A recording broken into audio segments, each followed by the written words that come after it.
So I'm here in Texas visiting Waylon. We're doing a photo shoot this evening.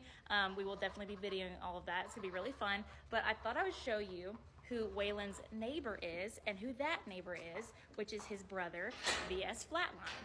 So VS Flatline and VS Code Red have the same mama. Vital signs are good. Oh goodness.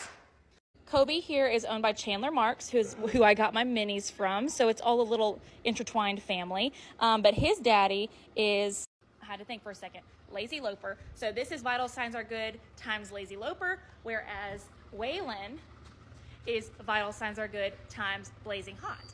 So I'm so excited that when, VS Code Red and VS Flatline were sold, that they came to the same place. They've been stalled next to each other like almost their entire lives.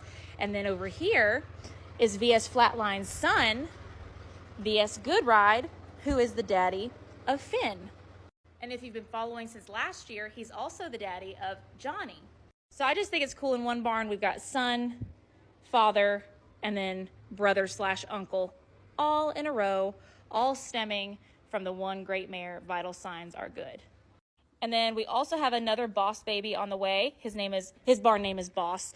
So we are having a Boss/Beyonce baby being carried by Gracie. So we will have another one of his babies next April. All right, Boss. All right, Kobe. All right, Waylon. It is time for me to go and wash this giraffe stank off of me.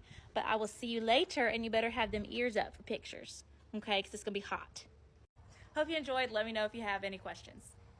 So with our cattle sale came a lot of confusion, and I got a lot of comments kind of like this one saying, if you're selling stock, how do you replenish inventory and to be able to sell later? Like, this seems so stupid. First off, I'd be careful with what you call stupid when you clearly don't seem to understand anything. Second, I want you to take a look behind me. These girls are all of our yearling heifers.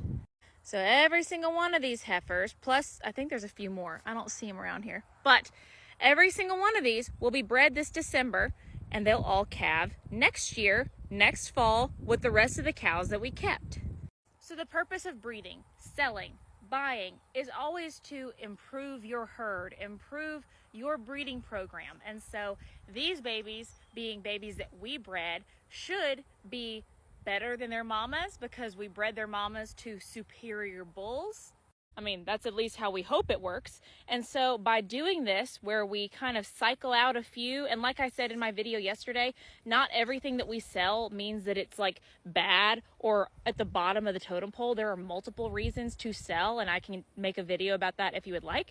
But when we breed, sell, keep, it's all for the sake of bettering our herd. And so we have to make room for these young up-and-coming heifers because we don't have an unlimited amount of land. We don't have an unlimited amount of help. So we can only have so many cows at one time.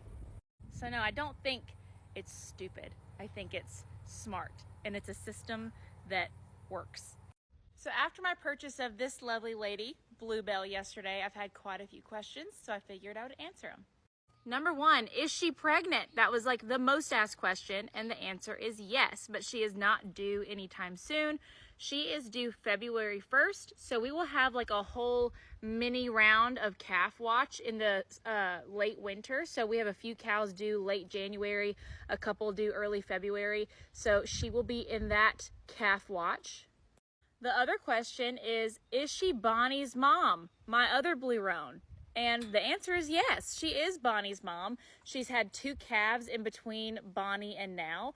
One of them is being shown by her breeder's grandchild, and then the other one was sold at the sale as a, I think, 7 or 8 month old heifer. The other question is, who is she bred to, if she's bred? And she is bred to Martin Farms' bull named MF Hilljack. We've bred to him many times. He's a great bull. Excuse me, honeys. I know that you're having a great little reunion, but could you maybe come out of the corner so we could look at you? Look at these 2 lovebirds over here. Did you hide your child again? I don't know where she keeps stuffing her calf in between them, but every time I get worried, he emerges, and it's hilarious. Oh, I found him. He's over here behind Daddy. Isn't that the cutest thing? The other question is, how old is she? If she's Bonnie's mom, she must be older than Bonnie. So Bonnie's 3 and Miss Bluebell is 7. Now, Bluebell has had babies herself, but she's also been flushed multiple times, meaning they gather embryos from her. They put them into recipient cows. So she's had many more babies than what she's physically had. And then I think the other most asked question is, will her baby be roan like Bonnie? And the answer is, I hope so, honey. So with it being a roan mama, we bred her to a black bull, which is the same pairing as what made Bonnie. So there's pretty much a 50-50 shot as to whether it will be roan or not. And I do not know if she's having a heifer or a bull, but I'm crossing my fingers for a heifer. So let me know if you have any more questions about Miss Bluebell, and I'm going to keep her name Bluebell. When I bought Bonnie, her name was Bluebonnet, and I thought that was kind of a mouthful, but that goes hand in hand with Bluebell. So Bluebell and Bluebonnet, but Bonnie and Bluebell. I love her already. And Mr. Justice loves her already as well. Are you just bouncing back and forth between baby mama, baby mama over here? Hope you enjoyed. I'm very excited to welcome Bluebell to the fam. Let me know if you have any more questions. For those who have asked if I ever do meet and greets, the answer is finally yes. So even though I'm not showing at the All-American Quarter Horse Congress this year, I am still attending to both watch a horse that I bred compete, and then also I'm having a meet and greet. If that is something that interests you, it's in Columbus, Ohio, and the dates are October 16th and October 17th. Now, the times are to be decided. The meet and greet will be held at the Schneider's Saddlery booth. They have a gigantic booth in Congress Hall. It is a staple of the Congress. That is where everyone goes to get their Congress jackets. They've got like all kinds of goodies there. So on the 16th and 17th for about 3 hours apiece, I'll be there again, times to be decided, and I will let you know. And I've already had some smart little comments about it, how no one wants to come to a meet and greet for me and I'm nobody and whatever. That's fine. If you don't want to come, don't come. But if you do want to and you want to hang out and say hi and take some pictures and chill out, I'll be there. It's been so busy that I haven't seen my mini gals in like 2 days, so I came to check on them, and I'm about to leave for another 2 days to Texas, so I just had to come and get my little fill of them. Oh, hello. I did not expect this. Welcome. Hello. What is this? This is not even what the video is supposed to be about, but oh goodness. We still have the ears. But what the video is going to be about is the fact that Karen's pregnant, Regina might be pregnant, so a lot of you have asked how big the foals will be. And I have some past photos of Regina and Karen's foals, and it's hard to even grasp from the photos because they're so proportioned. Like they look like little full-grown horses. Like they don't look miniature in a lot of the photos. They're very, very tiny, and so are their babies. So this is a photo of Karen and one of her past foals. Now imagine Karen, who's 33 inches tall, and this baby comes up like to her chest. And I don't know how old that baby is, but Karen's all the way down there. Like this is my eye view of Karen.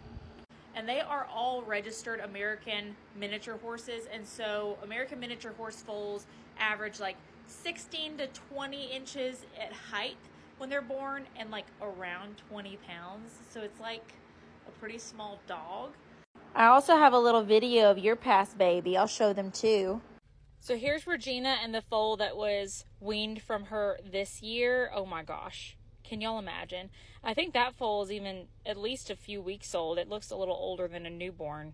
But imagine, I mean, look at how small Regina is and look how small it is next to her.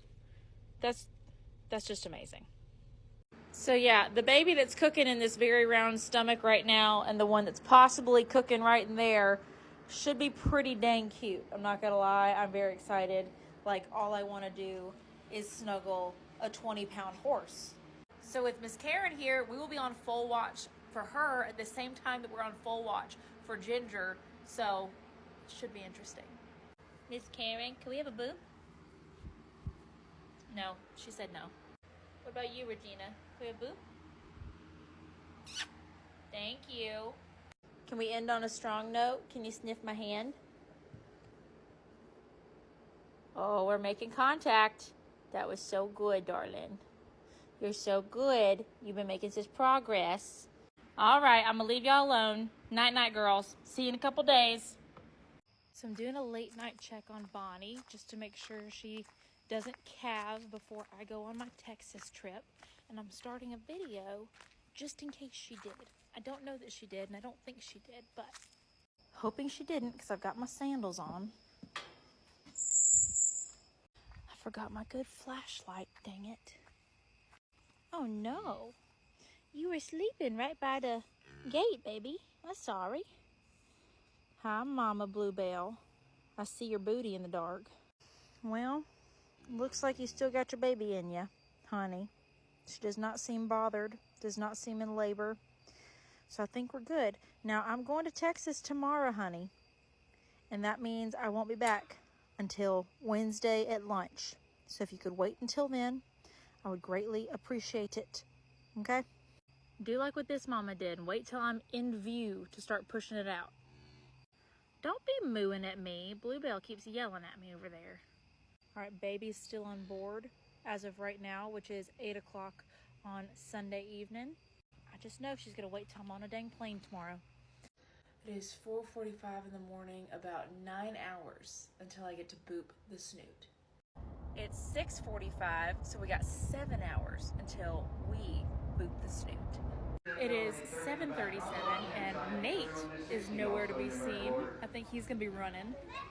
Oh, and it's about 6 hours until I get to boop the snoot.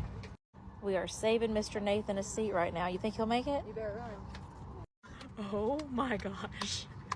With like 5 minutes to spare. He made it.